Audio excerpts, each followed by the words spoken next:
Critical reading. When writing papers in college, we are often called on to respond critically to source materials.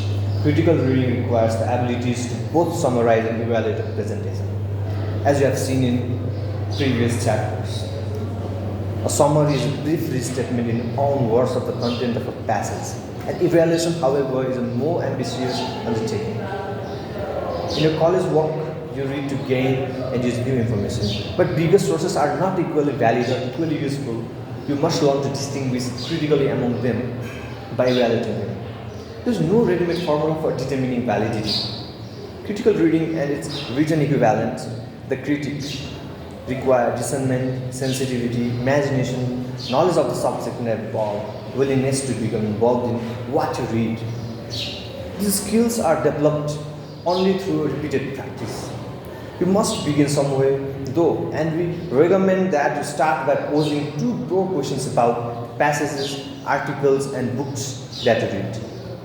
First, to what extent does the author succeed in his or her purpose?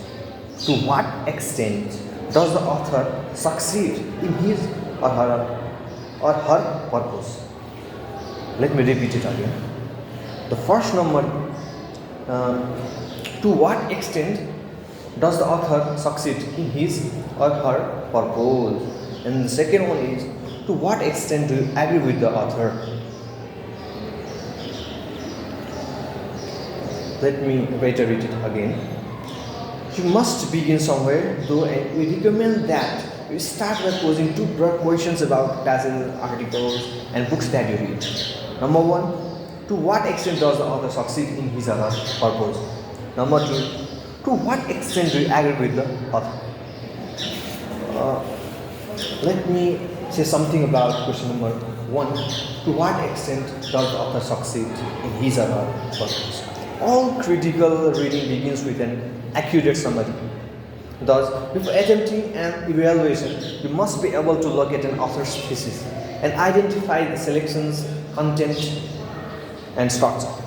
You must understand the author's purpose.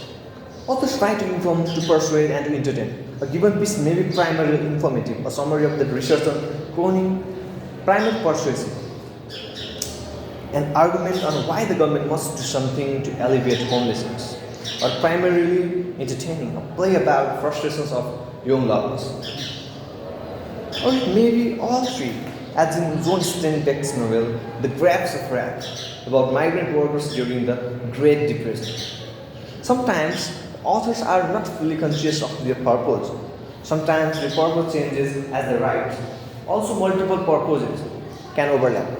An essay may need to inform the reader about an issue in order to make a persuasive point.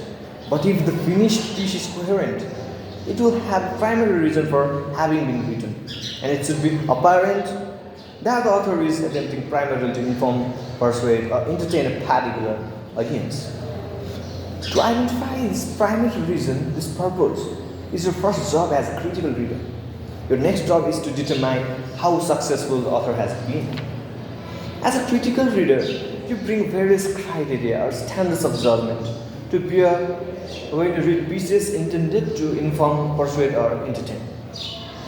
Writing to inform.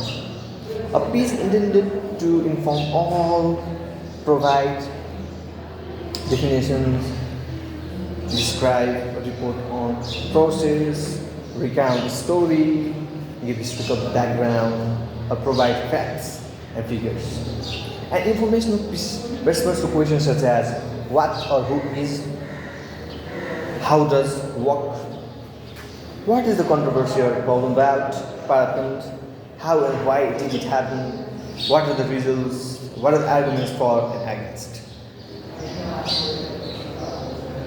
To the extent that an author answers these related questions and answers a matter of verifiable record, you could check for accuracy if you had the time and information. The selection is intended to inform. Having determined this, you can organize your response by considering three other criteria: accuracy, significance, and fair interpretation of information.